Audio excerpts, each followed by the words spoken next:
खबर वाराणसी से आ रही है, जहां विगत 2 दिनों से सोशल मीडिया के विभिन्न प्लेटफॉर्म पर मेरे खिलाफ जानबूझकर तथ्यों को तोड़ मरोड़ कर झूठी खबर फैलाई जा रही है कि मेरे कथित मालिकाना के फ्लैट में अवैधानिक गतिविधियां चल रही हैं, जिस पर पुलिस ने कार्यवाही की है। सोशल मीडिया की पोस्ट एवं कतिपय समाचारों में यह लिखा गया है कि भाजपा नेत्री शालिनी यादव के फ्लैट में पुलिस द्वारा देह व्यापार पकड़ा गया, जिसमें 13 लोग पकड़े गए, जबकि सच्चाई यह है कि उक्त फ्लैट की मालकिन या सहमालकिन न तो मैं कभी थी न वर्तमान में हूँ।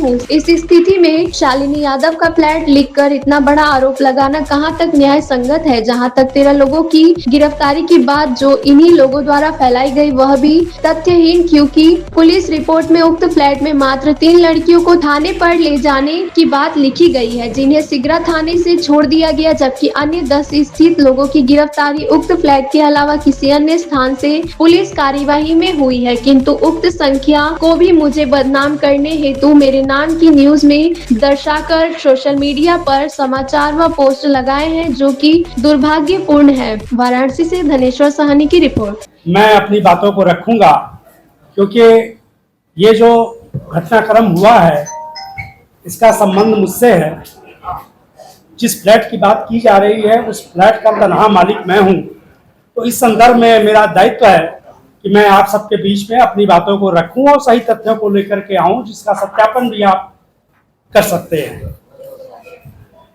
विगत 2 दिसंबर को वाराणसी पुलिस की कार्रवाई में किसी मिलोडी स्पा निकट एबी लान पर होती है, जिसके तत्पश्चात पुलिस शक्ति शिखा सिगरा स्थित मेरे फ्लैट के किराएदार के यहाँ भी कार्रवाई करती है, जिसमें 13 लोगों को देह आरोप में पकड़ा जाता है। इस प्रकरण में यह स्पष्ट कर दूं कि मिलोडी स्पा नामक जगह का स्वामी ना तो मैं हूं और ना ही कोई मेरा जानने वाला है, ना ही कोई मेरा रिश्तेदार है। मेरा कोई उस जगह से कोई रिश्ता नहीं है। जबकि दूसरी जगह जहां पुलिस बात में गई, फ्लैट नंबर 112 शक्ति शिखा बिल्डिंग का वर्ष 1999 से मैं अकेला मालिक हूं, जिसका बिजली कनेक्शन जलकर एवं निगम कर तनहा मेरे नाम से है।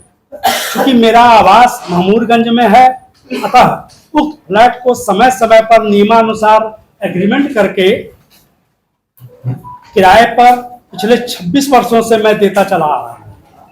इस क्रम में पूर्व किराएदार द्वारा खाली किए जाने पर ब्रोकर के माध्यम से दिनांक 1 अप्रैल 2025 को अश्विनी त्रिपाठी पुत्र गोपाल त्रिपाठी निवासी चंदौली जिला नामक व्यक्ति को एग्रीमेंट के माध्यम से मैंने अपना उक्त फ्लैट किराए पर दिया। इस किराएदारी एग्रीमेंट पर गवाहों की उपस्थिति में किराएदार से हस्ताक्षर कराया गया, जिसका नोटरी भी रजिस्टर्ड कराया गया है।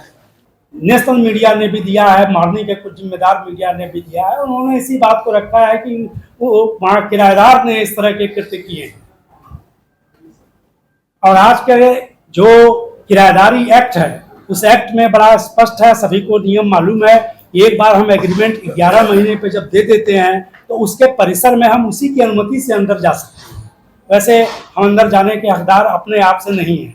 साथ के साथ ये जो वर्तमान किराएदार था, ऐसे 7-8 महीने आए हुआ था और इसके बारे में कभी कोई शिकायत मेरे पास नहीं आई। किसी ने लिखित या पुलिस प्रशासन ने या किसी व्यक्ति ने की हो कि साहब ये जो है इस तरह की गतिविधियां हैं, आप इस पर कार्रवाई करें। तो मैं दूर रहता हूं, तो इस नाते संभव नहीं है। मेरी और भी प्रॉपर्टी हैं जो मैं रेंट पे दिए रहता हूं, तो उन पर जा करके इस तरह की किसी तरह की कोई चीज़ें स्वयं से जा करके कराना संभव नहीं है, ना मेरा कानूनी हक बनता है। तो इसके संदर्भ में मेरा स्पष्टीकरण है।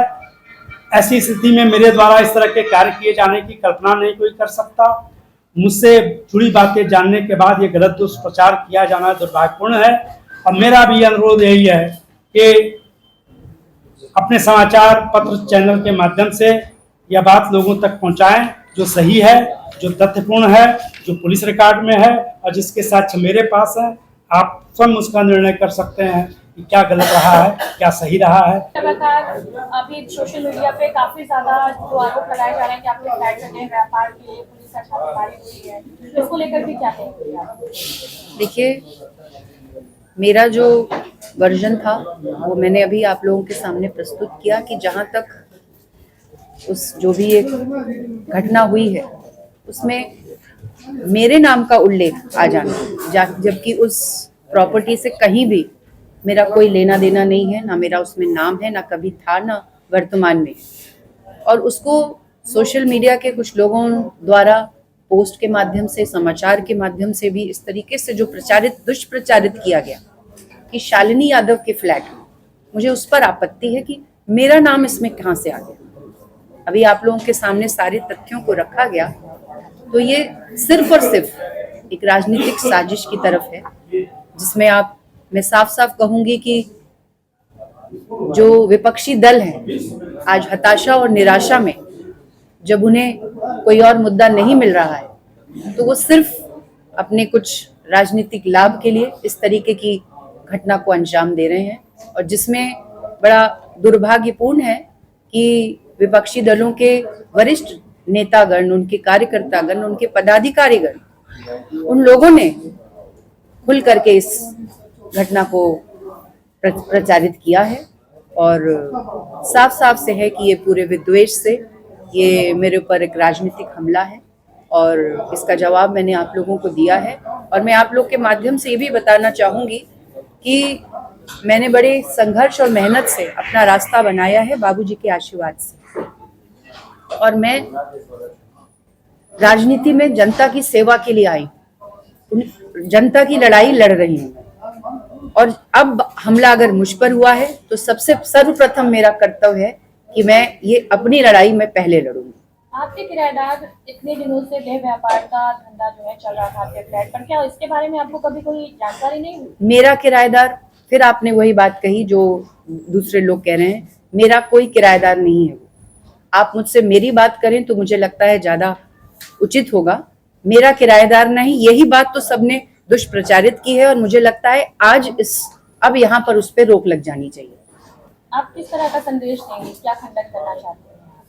मैं यही कहना चाहती हूँ कि देखिए, प्रधानमंत्री श्री नरेंद्र मोदी जी के नेतृत्व में आज महिलाएं सार्वजनिक जीवन में आगे बढ़ रही हैं, लेकिन विपक्ष और कुछ बायस्ड मीडिया भी, मैं कहूंगी उसके साथ साथ, वो उसको जो हमेशा से महिला विरोधी रहा है, लेकिन ढोंग उसने हमेशा महिला समर्थन का किया है, आज उसकी पोल खुल करके सामने आई कि कैसे एक नगर की महिला का, मैं नाम लेकर के कहूंगी कि कांग्रेस की एक राष्ट्रीय प्रवक्ता है जिन्होंने इसी तरीके की टिप्पणी फेसबुक के माध्यम से की है, अन्य प्लेटफॉर्म पर की है, जिसे यहाँ के महानगर अध्यक्ष कांग्रेस के साथ साथ उनके कार्यकर्ताओं ने भी उसको और आगे बढ़ाया। तो मैं आपके माध्यम से ये कहना चाहूंगी कि ये जो नेत्री हैं, राष्ट्रीय प्रवक्ता अपने आप को बताती हैं, ये नगर की एक महिला का और यहाँ का जो लोकल संगठन है कांग्रेस का, वो एक नगर की महिला का जब सम्मान नहीं कर सकता और इस तरीके के झूठ पर उतर के आ सकता है और किसी के भी चरित्र पर कोई लांछन लगा सकता है, तो आप सोच सकते हैं कि उसकी कथनी और करनी में कितना फर्क है। और इन दोनों दलों में से जो विपक्षी दल हैं, मुख्यतः मैं उनके साथ कार्य कर चुकी हूँ, और शायद यही कारण है कि आज मैं वहां से हट करके आज मैं देश के यशस्वी प्रधानमंत्री श्री नरेंद्र मोदी जी के साथ हूं, क्योंकि जिस तरीके से महिलाओं का जो सशक्तिकरण हो रहा है और उनके नेतृत्व में जो महिलाओं की आवाज आगे बढ़ रही है, वो इसी भारतीय जनता पार्टी में हो रहा है, उन्हीं के नेतृत्व में। देखा जाए मैम तो लगातार ये भी विपक्षियों का आरोप है कि बीजेपी वाले अपने घरों पे सेक्स रैकेट चलाते हैं, तो क्या इस पे क्या कहना चाहते हैं? अगर वो ये आरोप लगा रहे हैं तो आप ये देखें कि ये जो घटना छापे की हो रही है और भी होती रही, ये तो बनारस की पुलिस और प्रशासन ने ही किया है। इसका भंडाफोड़ किसने किया है? अगर ये गलत कार्य हो रहा था, कहीं भी हो रहा था जो ये, तो इसका भंडाफोड़ तो उसी ने किया है। अन्य सरकारें थी तो जरूर ये इसको छुपाया जाता था और ये लंबा चलता था खेल ये सब। लेकिन आज अगर आप देखिए तो मैं सत्ता में भी हूं, लेकिन कहीं भी जहां गलत है वो गलत कार्रवाई जो कर रहा है उस पर छापा पड़ रहा है और वो जेल जा रहा है। तो बीजेपी पे आरोप लगाना, मैं कहती हूँ मेरी तस्वीरें तो अखिलेश यादव जी के साथ भी हैं, राहुल गांधी जी के साथ भी हैं, प्रियंका गांधी जी के और अन्य नेताओं के साथ भी हैं, लेकिन चूंकि ये षड्यंत्र के तहत एक राजनीतिक घटनाक्रम की तरह से इसको आगे किया गया है, तो सिर्फ प्रधानमंत्री जी के साथ, मुख्यमंत्री जी के साथ मेरी फोटो को आगे करके इसे पूरा राजनीतिक एंगल दिया जा रहा है।